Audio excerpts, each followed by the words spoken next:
Welcome to the Global Gaming Business Podcast, the industry's first and longest-running podcast, now in our 16th year. I'm Roger Gross, the publisher of GGB, and this week we have a discussion with Paul Burns, the president and CEO of the Canadian Gaming Association, on the legalization of sports betting by the Canadian government and what it means for the provinces and the industry as a whole. This week's show is supported by Konami Gaming. Later in the program, we'll be discussing the world premiere of the Dimension Top Box, debuting this month at G2E. Welcome to the Global Gaming Business Podcast. Our guest is Paul Burns today, the president of the Canadian Gaming Association. And Paul, thanks for joining us today. It's great to see you. It's great to see you. It's nice to be here in Las Vegas. Yes, thank you. It's been a while for that we've seen anybody. So I'm glad to see anybody, that's for sure. So let's start off with, first I want to congratulate you on getting the full sports betting bill through the Parliament in Canada. That's a long haul. Tell us how that happened. Well, it was I had my first meetings with politicians in Ottawa in probably 2008 or 9. Mm-hmm. We had our first bill in 2011. The success was quick. Right. And then not so quick, because we had the bill passed actually on unanimous consent voice vote in the House of Commons, and then died in the Senate, where they didn't even want to vote on it for 3.5 years. Mm-hmm. So the latest one was Bill number 4. Right. We had 2 bills in this Parliament, one by the government, one sort of private member's bill. The government opted to not proceed with their bill and back Kevin Waugh, MP from Saskatchewan, who moved it forward. And so we got in and got through and had great help from the senators who really the mood had shifted from our previous visit to the Senate in 2013, 14, 15. And this time, the big difference was the professional leagues were there with us. They were very active, and they came to committee, and with the commissioner of the CFL, the NHL appeared. Those voices needed to be heard. Sure. They wanted to hear them. But they wouldn't even speak up before this, right? No, they actually didn't. They didn't really do anything last few times. They didn't. Sure. They weren't really opposed, and they weren't really in favor. Mm-hmm. But we built this great coalition over the years with labor, because there's Unifor, which is a big private sector labor union, represents a lot of casino workers. They've been with us through the thing. Municipalities, the city of Windsor and Niagara Falls, which have a huge presence in the industry, were there. The amateur athletic community in Canada actually came. The Canadian Olympic Committee came to speak, as did Soccer Canada, and so it was really a nice, diverse group. Yeah. To the point where actually the gaming industry wasn't at the forefront when it came to the hearings. Yeah, sure. Because we talked about the need for regulation, the need for oversight, and the massive amount of money that was going into the gray and black market in sports in Canada, which is enormous, and it needed to stop, and it was only getting bigger. Right. Well, I remember going to Caesars Windsor sometime in the early 2000s, and exciting to see a sports book. And I go up to the sports book, and the guy says, "Oh, you got to make 2 bets." I said, well, "What? I don't understand." Then I realized it was like the Delaware model, which they allowed sports betting, but he had to parlay. So, how much of a roadblock was that? That was funny, because that was the only place. Otherwise, you would have had to play 3 bets if you had gone to a lottery cast down the street. Right. So it was marginally better. Right. I mean, that was clearly because when you looked at the provincial sports lottery products, did about $500 million a year. Right. And the offshore online sportsbooks were doing $4 billion in handle. We estimated that organized crime was probably doing 10. Right. Based on the activity that we've seen. In fact, they were online too in a lot of cases. And it was easy to say, but the product wasn't right for the consumer. Sure. And if you can't offer what they want, they're going to go find it somewhere else. And that was pretty adamant. We said, listen, this isn't changing. Yeah. Technology and growth of internet. Most Canadians, we stopped polling because it was like when 80% think that online gaming was regulated and licensed and being taxed. And where none of it was kind of like, okay, we're not. The condition has set in. Yeah. People are attuned, and governments, you need to change your ways. And so, on a whole host of it, that was really easy on that front, because in the land-based casino sector wanted to offer sports books. They wanted to offer this. They couldn't compete any kind of product, and having that, it was hard. And so, and with PASPA, being struck down and the U.S. moving rapidly, it just I can say that helped too, because Yeah. it was the inevitability, because of that this is coming and it's accepted. And I remember one of the graphics you guys put together was all the states along the Canadian border that offered sports betting, and it was like you can just cross the border and sports bet anywhere, basically. You can, and the media penetration, because most of the Canadian population lives Sure. within 2 Right. hours of the border. Yeah.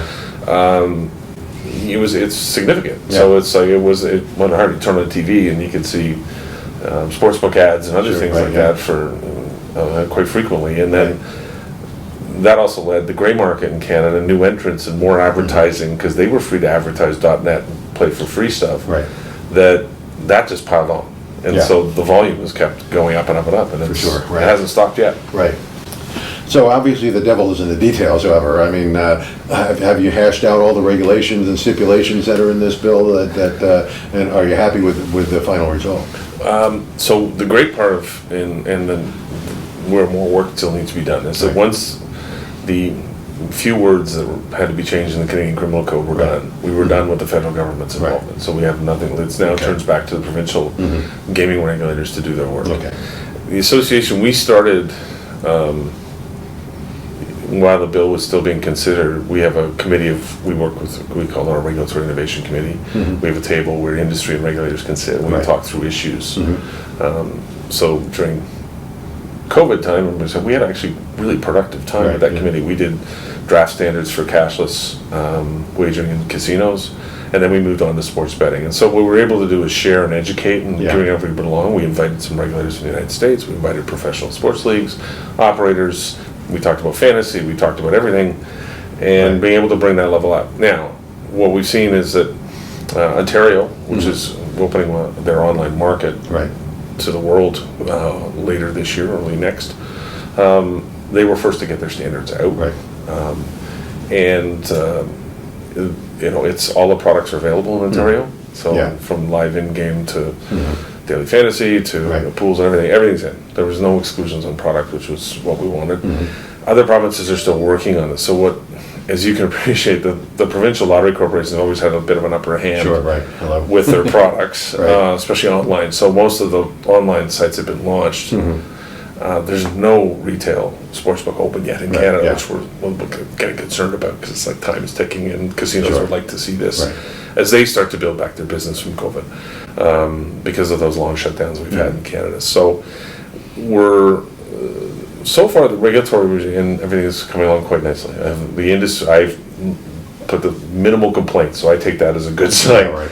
And the AGCO in Ontario was very cooperative, working with and listening to stakeholders, and continue to. And they recognize, they've said to us, listen, we know this is a living document. Right. As things will change, as market opens, and Right.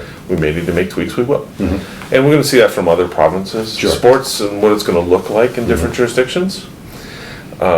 Province of Alberta had put out a request for information looking at retail sports booking casino with a mobile option, Right. and whether they will invite a number of operators in, maybe a more tethered market, in sense of we'll invite a few operators in, they can partner with casinos, Right. and they can have a mobile app that's available through the whole province. They're still working through those details. The Saskatchewan Indian Gaming Authority, which operates 7 casinos in Saskatchewan, Right. have been given by the province of Saskatchewan mandate to run all of the online gaming in that province, because currently they don't have a lottery capers offer. Sure, right, So right. it's all been gray market. And they're going to do sports and online gaming, and so they issued an RFP this week Yeah. to look for that partner. We've got others really standing back and taking a look and saying, we're just going to Right. see what happens. And I think I know what's going to happen. Sure. Because the gray market will continue outside of the province of Ontario. Right. Ontario it'll be black and white, be clear lines of Right. what's legal and what isn't. The rest of the country is going to continue on in the same, Right. because no other province has started to make a Sure. move yet. Right. Alberta, if they do the model of a tethered, that starts the process. Saskatchewan too, but everywhere else, I think the gray market will still continue and flourish. Yeah. And they're going to realize they need to give customers choice. That's Sure, part of right. what this is. Right. Right. And if you can't do that, then you're going to. Yeah, and I think that's the mistake New York made right now. There are only 4 operators are allowed there, and so you're going to block out a lot of the ones that are really popular. So. You will, and the customers don't get the right offer, the right odds. Right. Yeah. that you're looking. Exactly, right. And it's we've seen it because we saw the volume of wagering that was going on lately. We know what's going to happen. Yeah, absolutely. So obviously, some of the big players want to get into it. The DraftKings and FanDuel's. I know BetMGM would love to be in Canada as well. Do you think they're going to be able to get a foothold anywhere? Well, this is the interesting part. Yes, I think they will. I think that I think there's a market to be nurtured and grown in the Canadian marketplace on sports in Ontario.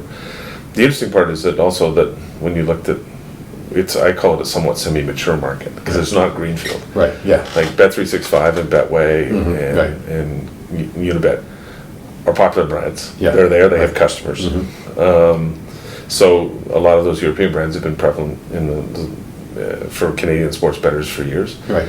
So but I think that the opportunity to grow the market is real, and I think it's a chance of making it more inviting, easier to register and sign up, and it's there, and the partnerships that will come with professional sports and other organizations will lend itself to nurturing that market. Right. And there's no restrictions in any of the provinces, I assume, on remote registration. No, right now it's starting to shift. So what we'd seen with a lot of the provincial lottery sites, you had to live in the province to bet on those sites.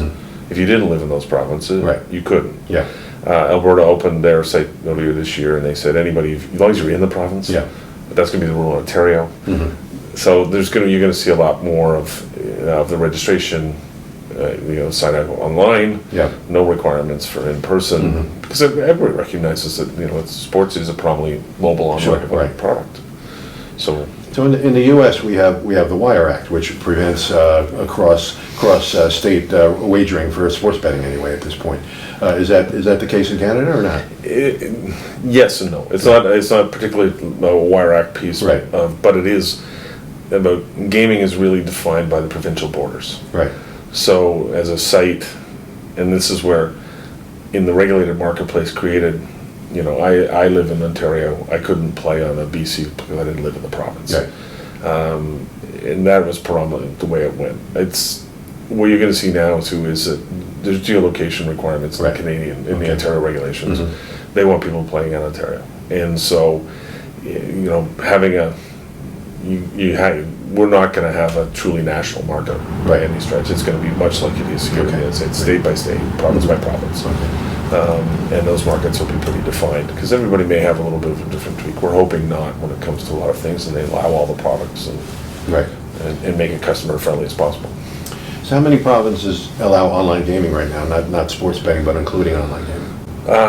Well, province of Saskatchewan was the only one without an offering. It wasn't that everybody was able to do it. Actually, the laws didn't need to be changed for anybody to get in the online gaming business from the governments, provincial governments operating their sites. So the only province, because Alberta launched early after the end of the pandemic in the spring of 2020, left Saskatchewan as the only province that hadn't put up a licensed site for their jurisdiction. So everybody has something. Ontario's biggest province, almost 50 million people, about 40% of the Canadian population. Will have everybody be able to come, and that's the opportunity everybody's talking about. Sure, absolutely. So you got the Score company, which was just purchased by Penn National, and I believe they're based in Toronto, right? They are. So they obviously were very happy to see this. But do you see any of the other big companies coming in, and getting a foothold there? We do. We see. I mean, obviously the Levy's have family. John Levy and Benji have been working hard for just building the vision that they've had, and it's coming to fruition. I think they will be. I'm one of the several million Canadians who carry their sports app in my phone. Because it's been a great sports information site for years, and I think they're hoping to turn that success into depositing customers. You've seen PointsBet set up a Canadian operation, hire a Canadian CEO, working with Nick Salsky, who's with Monkey Knife Fight, is their chief commercial officer. They're putting down a footprint. Others are starting to take a look at what they're going to do, and I think that's in terms of trying to build the brand. There's also some groups in Canada that are starting from basically from the ground up. The Toronto Star, which is the daily newspaper, the largest in Canada circulation. They've got they're going to build out a gaming platform, and sports is supposed to be part of it for them. They've got they've enhanced some sports betting content already on in their paper and on their site. So, we're going to see some diversity. It's because of the open licensing model that Ontario's choosing. I've talked to people here at G2E who are early stage companies that say, I can come to Ontario, I can sign up, I can get into the market.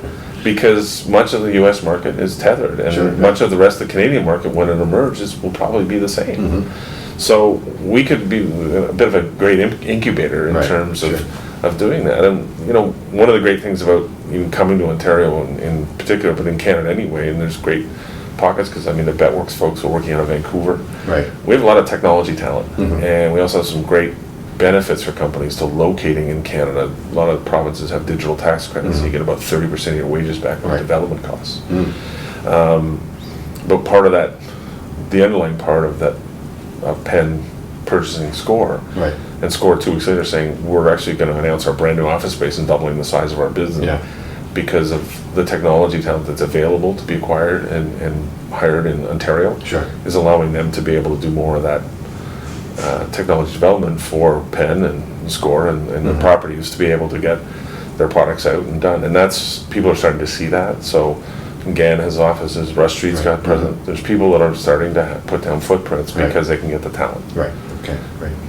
So I remember a few years ago I was talking to somebody from British Columbia, and they again, the province operates online gaming there, correct? And he was telling me that they only had less than 50% of the market there because there was so much strength in the gray and black markets. And he was telling me the government does nothing to block that.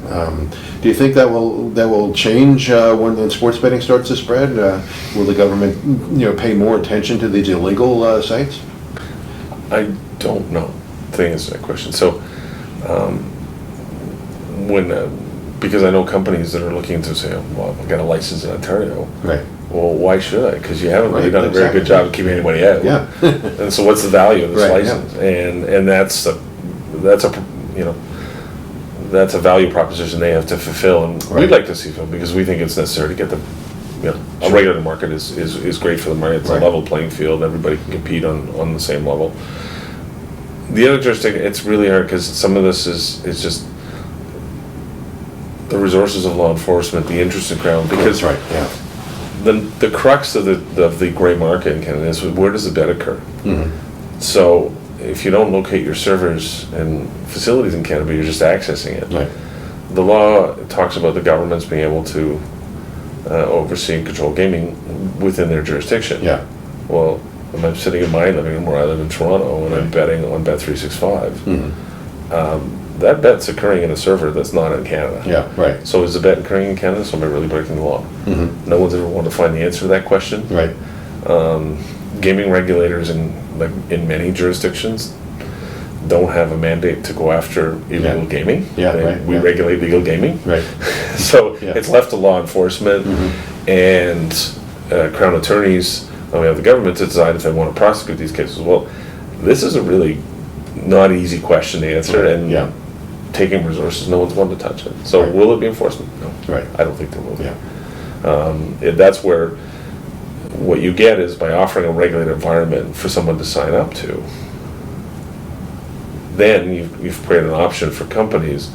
In the online industry, obviously, it's not the Wild West that it was. Companies are publicly traded. They hold multiple licenses. They don't want to be in markets where it's black and white. That's not their choice. And so you're going to see, and I've sat with attorney generals and officials in various provinces and said, well, if you really want to keep them out, create a regulated marketplace, and you don't want anybody to come. Set your tax rate at 50%. Like that'll guarantee no one's signing up for that. And so, and then you've done something. But I said, well, you don't have a place to sign up. There is no regulation. There is no. So you've left to the law of Canada, the criminal code, which is outdated. Not really relevant in many ways, and gives a lot of uncertainty that's allowed this gray market to flourish. And so you have choice. And Ontario stepped up and said, okay, we do. And we want to create a model where we want to actually get as much of that market in as we possibly can. Okay, great.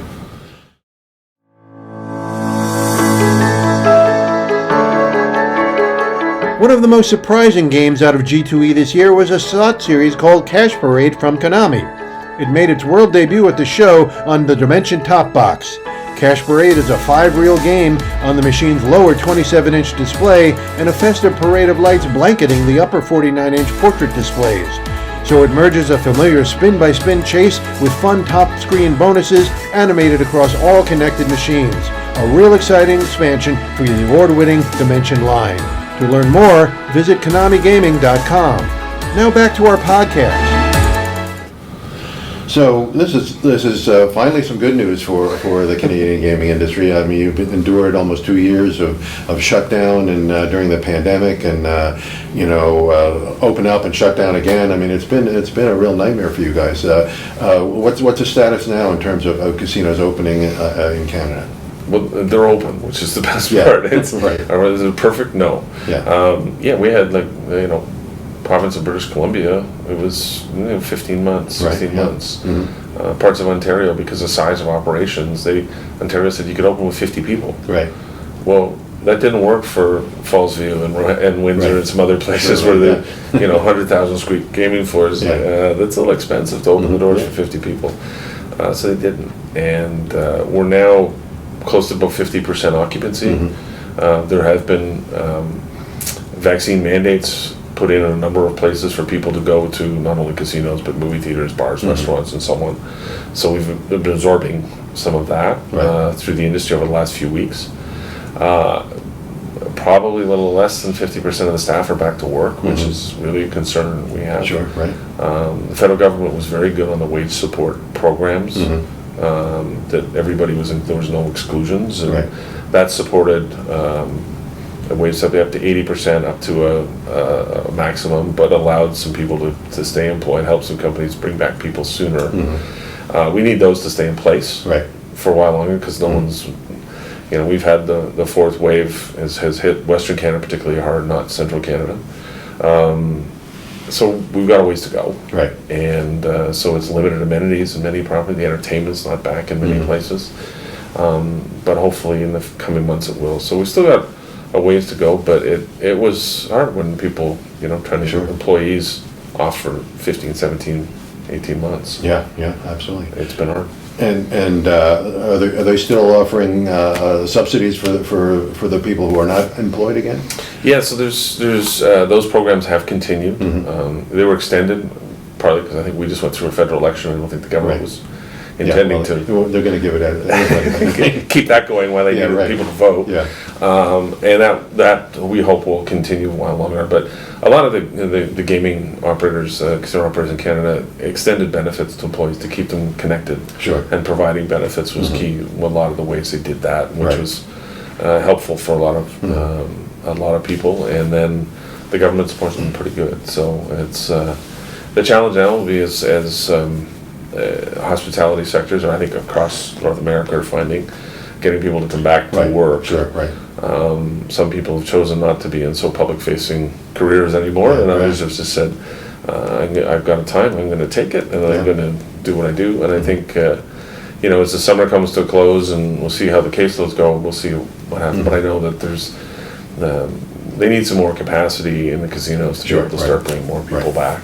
That's really been the challenge. So how has the revenue been since the casinos that have reopened at as much maximum capacity as they allow? Well, some have had, some went through this open and closed phase 2, which wasn't helpful for a lot of people. Like it happened a lot in Ontario. Alberta had a very robust opening. They had very strong capacities. They saw the business bounce back. Right. Then some and more. It has been good. I mean, let's be honest, but being able to casino floors to manage yield, get the right players in. Right. Yeah. They've done a great job. So they're feeling confident that they're on the right path. It's and some facilities have had great numbers, and some are better, could do better. Right. But they're really encouraged. Like the customer demand came, a lot of surveying during the COVID shutdowns and wanting to come back and will you come back, and making sure they can make their customers feel comfortable. Is it safe? What do we need to do? The industry across the country adopted a mask mandate early on. Right. Really is a way to make sure people felt comfortable, employees felt safe coming back to work. And that went over well, and that was a good start. And they wanted to see people cleaning. They wanted to see that in action. It wasn't. It was very important. A lot of learnings for everybody, I think, for this process too, and how to do things a little more efficiently. And so it's been positive, but we need more capacity to really get things back. Sure. And that's the challenge. So travel between the U.S. and Canada was restricted for months and months, and it's just recently reopened with a quarantine requirement, of course. I mean, with a vaccination requirement, of course. So have you seen more visitors from the U.S. come into Canada? Where I've folks actually because of the Windsor border, because a lot of it was driving traffic. Right. There was a lot of flying back and forth. Sure, right. But the land borders, you couldn't drive across. Right. Yeah. And that, Windsor said, that's great, we can reopen, but we've got a lot of our cars couldn't come. Fallsview as well, right? Yeah. And so the change with that in the last few weeks was very good for them, because they have seen their customers come back.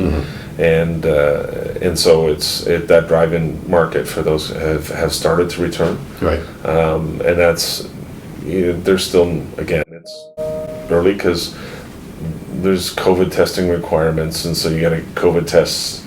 Sure. Right. Yeah. In both sides, and so it's not as simple as it used to be. Yeah. Right. But people are attempting to do it. Yeah. They want to do it, and Sure. so that's a sign. Everybody's. We constantly talk to governments about streamlining processes. It's things even like pre-screening and contact tracing.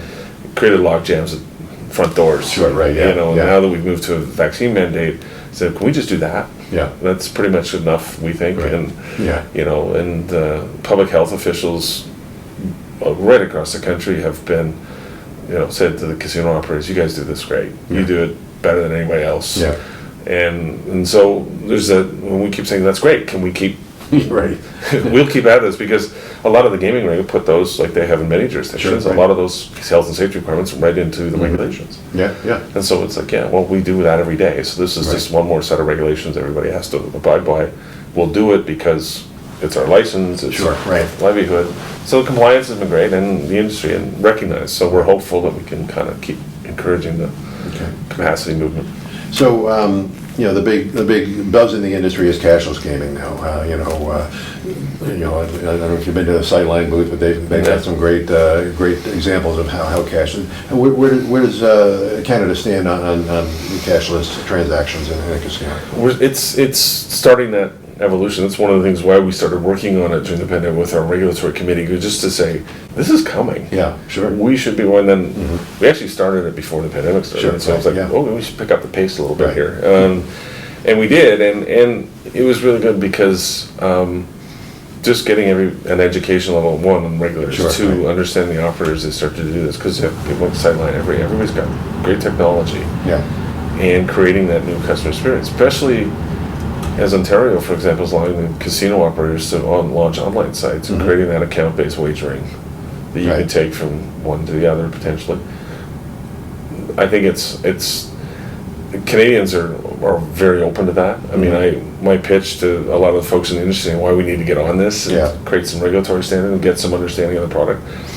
We don't want to be the novelty act is the last place that you can still only use cash. Right. Yeah. Exactly. Right. Go over there to the ATM and you give us $6 for the privilege of taking it and you walk back over here and give it to us. Because there's a generation, my kids, who don't carry cash. Right. No. It's on their phone, on their device, and so we got to be relevant, stay with the time and attention, customers' preferences. And in Canada, we've had a high penetration rate of cashless transactions. Right. Our banking network is fairly integrated, so we've always had debit, tap debit. It's all on the phone, but hugely high penetration rates for all of that stuff. Right. So it's inevitable that it needs to happen, and I think everybody's just now.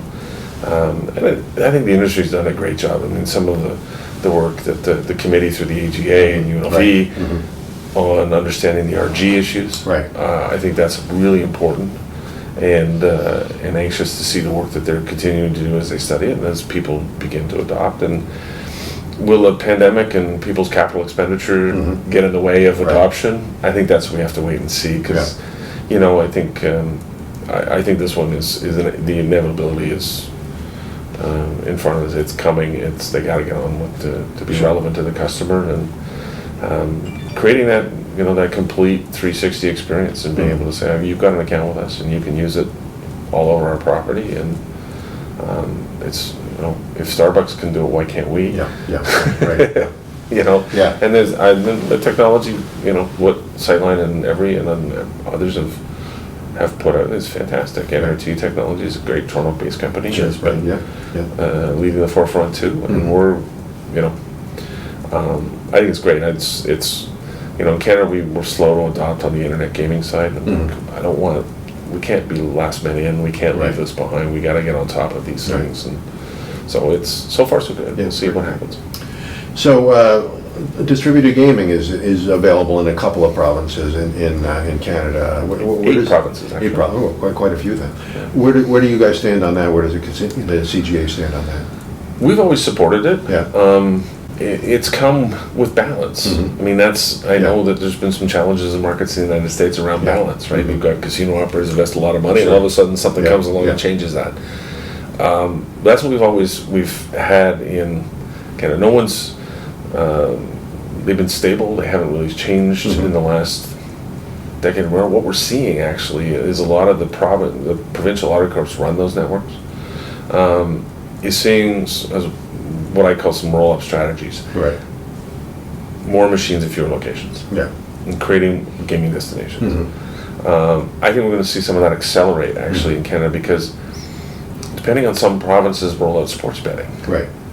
It's a natural to say, okay, roll it up, and I can I can put in a kiosk, screens and F&B, and I've created a pretty nice gaming facility for sports and machine play and electronic games, even table games, to go into those. Yeah. And so in some of the provinces, I think Atlantic Canada, Atlantic Lottery Corporation has been really looking at what they can do in terms of new offering and changing it up.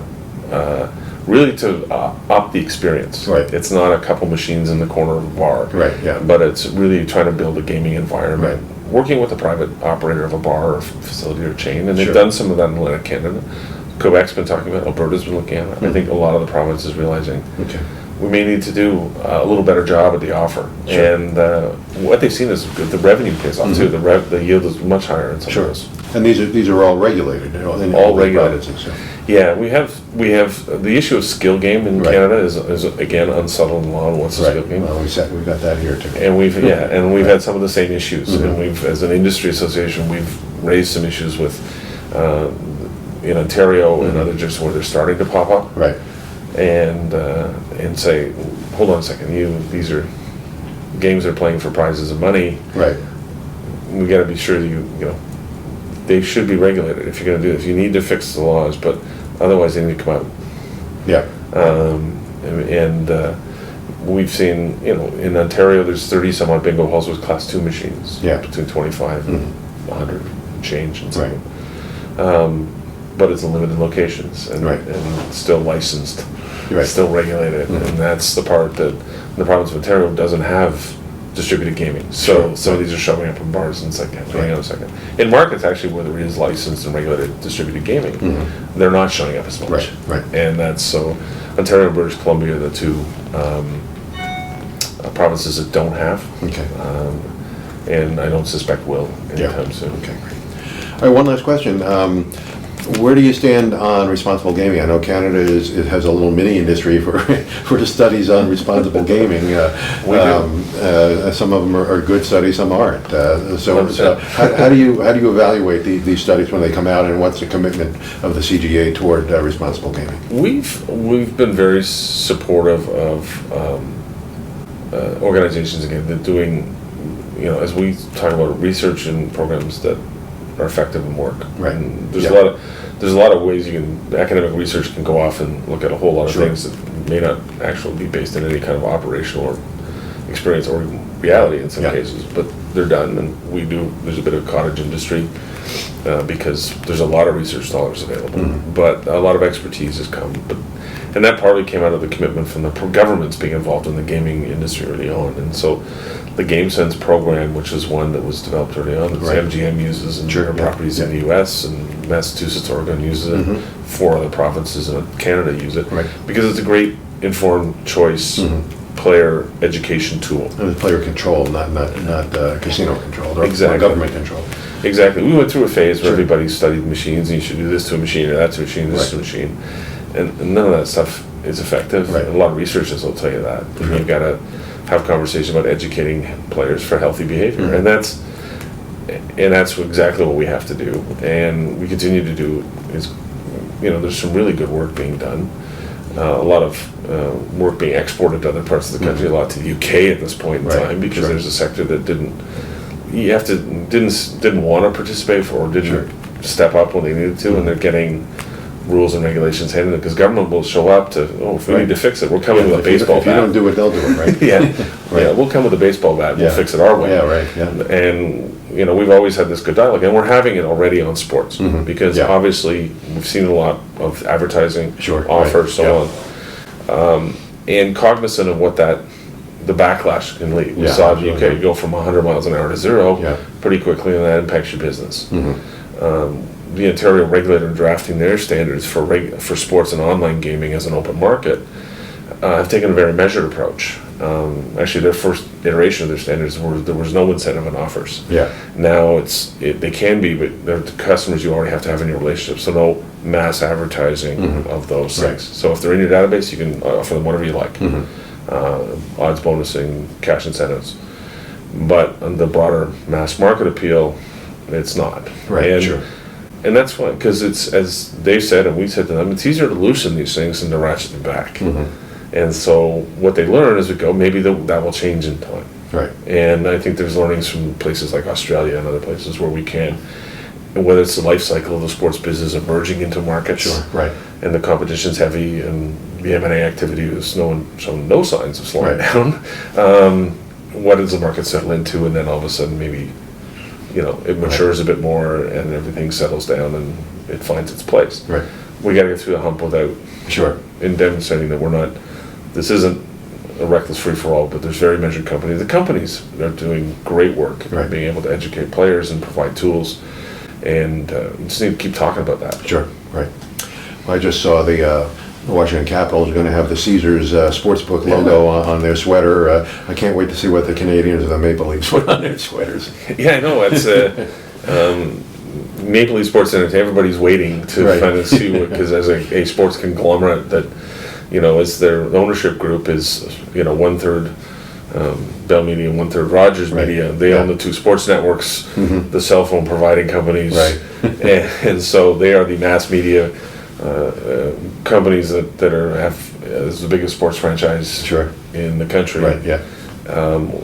Who's your partner? What are you going to do? What's going to happen? So, it was a big deal because it's funny. The first year they've got helmet stickers last year appeared, and so the Canadian banks have come and lined up with so far. So seeing what ends up on the chest is next. So we'll see what happens. I'm curious because I suspect we'll.